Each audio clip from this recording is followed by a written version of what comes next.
NEET aspirants के लिए 2025 में अब्रॉड एडमिशन के रूप में अगर हम देखें तो नेपाल एक बहुत ही बड़ी चॉइसेस स्टूडेंट्स के लिए है, क्योंकि बहुत सारे ऐसे स्टूडेंट्स हैं जिनको लैंग्वेज एक बैरियर लगता है दूसरे कंट्रीज में जाने के लिए, जो कि प्रॉब्लम नेपाल में नहीं होती है। हमारे क्लाइमेटिक कंडीशन, हमारी वेशभूषा, हमारा खान पान, हमारा रहन सहन, बहुत सारी चीजें, इवन हमारे डिजीजेस तक मिलते हैं, जिसकी वजह से नेपाल स्टूडेंट्स के लिए एक प्रायोरिटी लिस्ट में रहती है। साथ साथ अगर हम बजट की बात करें तो इंडिया में लगातार हर एक स्टेट में देख रहे हैं, चाहे ऑल इंडिया डिम्ड की हम बात करें या फिर डिफरेंट स्टेट्स की हम बात करें, हर एक स्टेट्स में फीस स्ट्रक्चर जो है लगातार हर साल बढ़ रहा है। उस कंपैरिजन में नेपाल आज भी स्टूडेंट्स के लिए काफी सस्ता है। तो अगर वैसे स्टूडेंट्स जो कि नीट 2025 में अपियर हुए हैं और जो क्वालिफाइड हैं, उन स्टूडेंट्स के लिए भी जो है नेपाल के फॉर्म्स जो है वो ऑन हो चुके हैं। और वैसे स्टूडेंट्स जो नीट में क्वालिफाई नहीं कर पाए हैं इस साल, लेकिन पिछले 2 साल में उन्होंने क्वालिफाई किया है, वैसे स्टूडेंट्स के लिए भी ये फॉर्म ओपन हो चुका है। कैसे भरेंगे फॉर्म, क्या क्या रिक्वायरमेंट्स होगी डॉक्यूमेंट्स की, कौन कौन स्टूडेंट्स हैं जिनको फॉर्म भरना चाहिए, और फॉर्म के चार्जेस क्या है, इस तरह की सारी अपडेटेड इन्फॉर्मेशन। और नेपाल में एमबीबीएस के एडमिशन के लिए जनरेशन ने शिक्षा समाधान से जुड़ करके आप अपने सारे अपडेटेड इन्फॉर्मेशन को ले सकते हैं, क्योंकि मैं सुरेश कुमार कोशिश करूंगा हर समय आपके लिए नई अपडेटेड इन्फॉर्मेशन लाने के लिए, ताकि आपको अब्रॉड एडमिशन में और नेपाल के एडमिशन में और भी सहूलियत हो सके। तो जैसे मैं आप देख रहे हैं यहाँ पे मेडिकल एजुकेशन कमीशन जो है, इसकी वेबसाइट पे जाकर के आप अपनी फॉर्म को भर सकते हैं। अगर हम लोग देखें तो फॉर्म की डेट्स ऑलरेडी डिक्लेयर हो चुकी हैं। फॉर्म्स जो है वैसे स्टूडेंट्स जो कि एमबीबीएस के लिए प्लान कर रहे हैं और नेपाल में अपने लिए एक एमबीबीएस की सीट चाहते हैं, वैसे स्टूडेंट्स का जो फॉर्म होगा वो 18 अगस्त से फॉर्म जो है वो लाइव हो चुके हैं। और 18 अगस्त से लेकर के वो 7 सितंबर तक ये फॉर्म भर सकते हैं सिंगल पेमेंट के साथ। लेकिन अगर किसी कारण से उस समय तक स्टूडेंट्स का छूट जाता है फॉर्म भरना, तो लगभग आपके 14 सितंबर तक डबल फीस दे करके स्टूडेंट जो है फॉर्म को भर सकते हैं। इसके अलावा वैसे स्टूडेंट्स जो कि 50th परसेंटाइल, मतलब जो इंडिया की क्वालिफाइंग मार्क्स इस साल की रही है 144, जिनका मिनिमम स्कोर इतना है, वैसे स्टूडेंट अगर चाहें तो एग्जामिनेशन में पार्टिसिपेट कर सकते हैं। और अगर नहीं चाहें तो पार्टिसिपेट किए बिना भी सिर्फ फॉर्म को भर करके भी जो है अपना काउंसलिंग में पार्टिसिपेट कर सकते हैं। और अगर उसकी डेट की हम लोग बातचीत करें तो वो डेट जो है लगभग 18 अगस्त से लेकर के आप देख सकते हैं 12 अक्टूबर तक जो है स्टूडेंट्स को मौका दिया गया है। अब वैसे स्टूडेंट्स जो कि एमबीबीएस के लिए प्लान कर रहे हैं, क्योंकि दोनों तरीके से आप फॉर्म वहां पे भर सकते हैं। एक तो वहां की एंट्रेंस एग्जामिनेशन आप दे सकते हैं, क्योंकि ये फॉर्म जो है ये सभी को भरना है।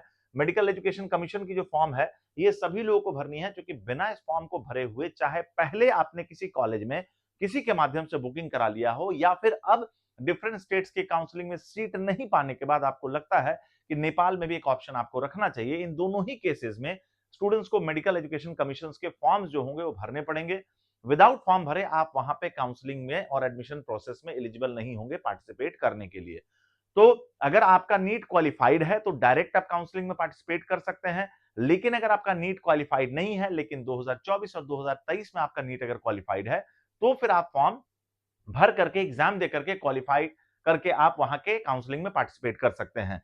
अगर आपने एक बार ये फॉर्म में डाल दिया कि आप जो नीट का जो अपियर करना चाह रहे हैं नेपाल में, उसके लिए आप एंट्रेंस एग्जामिनेशन में पार्टिसिपेट करेंगे और किसी कारण से आप उस एंट्रेंस एग्जामिनेशन को क्वालिफाई नहीं कर पाते हैं, तो इंडिया में नीट क्वालिफाइड होने के बावजूद भी वहां की काउंसलिंग प्रोसेस में आप पार्टिसिपेट नहीं कर पाएंगे। तो अगर आप 144 मार्क्स एंड अबव हैं और आप क्वालिफाइड हैं, तो आपको एग्जाम में पार्टिसिपेट करने को ऑप्ट नहीं करना है। जैसे आप यहां पे देख सकते हैं कि जो एंट्रेंस एग्जामिनेशन होगी वो आपकी एमबीबीएस की वो 1 नवंबर की होगी। बाकी और बहुत सारे प्रोग्राम्स हैं, लेकिन ज्यादातर इस प्रोग्राम से वहां के लोकल बच्चे पार्टिसिपेट करते हैं, बाहर से बच्चे ज्यादातर एमबीबीएस के लिए वहां पार्टिसिपेट करते हैं। जिसका एग्जामिनेशन जो होगा वो 1 नवंबर को 11 बजे से लो के 2 बजे तक होगा। यहाँ का जो सबसे इंपॉर्टेंट चीज जो एलिजिबिलिटी क्राइटेरिया है वो आप देख सकते हैं, 50 परसेंटाइल आपको मिनिमम होना चाहिए फिजिक्स, केमिस्ट्री एंड बायोलॉजी में, तभी आप एलिजिबल हो पाएंगे। और इंडिया में अगर आपने 50th परसेंटाइल अचीव कर ली है तो आप एलिजिबल हो सकते हैं। सबसे बड़ी चीज यहाँ पे जब आप फॉर्म भरेंगे तो फॉर्म भरने का जो गेटवे है, 8,000 चार्जेस है यहाँ पे फॉर्म भरने का, लेकिन जो इंडियन करेंसी में लगभग 5,000 होता है। लेकिन जो गेटवे है फॉर्म भरने का, वो पूरा का पूरा गेटवे जो है नेपाल के पास खुद का गेटवे है। तो ये एक बड़ा चैलेंज है स्टूडेंट्स के लिए, क्योंकि जो बैंक है वो हिमालयन बैंक लिमिटेड है, उसका फॉर्म आप जाकर के भर सकते हैं।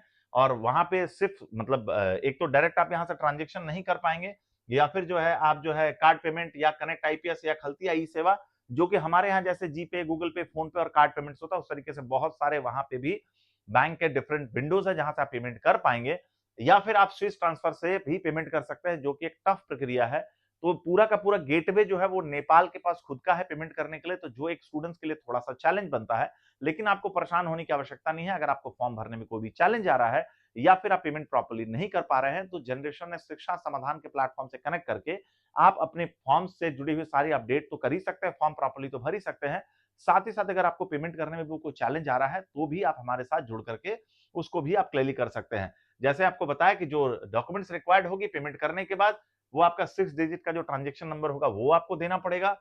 इसके अलावा recent passport size photo, passport या ई-आधार, मतलब या तो आपका पासपोर्ट लगेगा या फिर आपका जो आधार है वो लगेगा।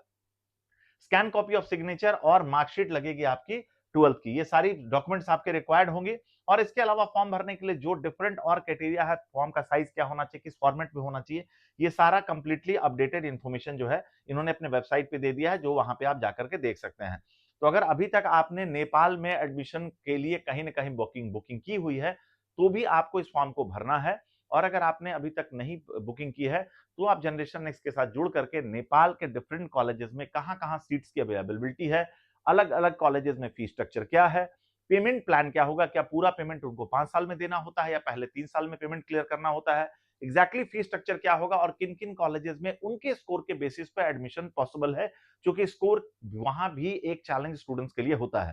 तो इस तरह की सारी अपडेटेड इन्फॉर्मेशन फॉर्म भरने से लेकर के आपके काउंसलिंग और एडमिशन प्रोसेस में जनरेशन नेक्स्ट शिक्षा समाधान आपके साथ होगा नेपाल एडमिशंस में। तो अगर आप नीट एस्पिरेंट हैं और आपको आपके बजट में या फिर आपके स्कोर में इंडिया में सीट मिलने में एक चैलेंज महसूस हो रहा है, तो एक अच्छा ऑप्शन है। काफी लंबा समय मिला है इस बार स्टूडेंट्स को फॉर्म भरने के लिए, तो इसको चूकिएगा नहीं, फॉर्म जरूर भर लें। और अगर पेमेंट करने में या फिर कॉलेज सिलेक्शन और एडमिशन प्रोसेस में कोई दिक्कत होती है, तो जनरेशन नेक्स्ट शिक्षा समाधान के साथ जुड़ करके आप अपनी प्रॉब्लम्स का सॉल्यूशन भी ले सकते हैं।